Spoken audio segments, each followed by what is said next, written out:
जय जगन्नाथ। आसंतु जानिबा आजिर पंचांग।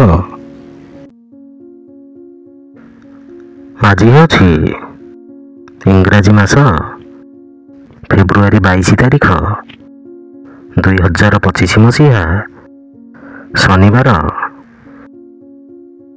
ओडिया मास हेउछि फाल्गुन। पक्ष हेउछि कृष्ण पक्ष। तिथि हेउछि नवमी। नक्षत्र हेउछि ज्येष्ठा नक्षत्र।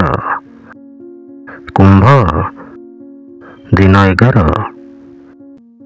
पुरी को सूर्योदय समय हेउछि 6:15 और सूर्यास्त समय हेउछि 5:45।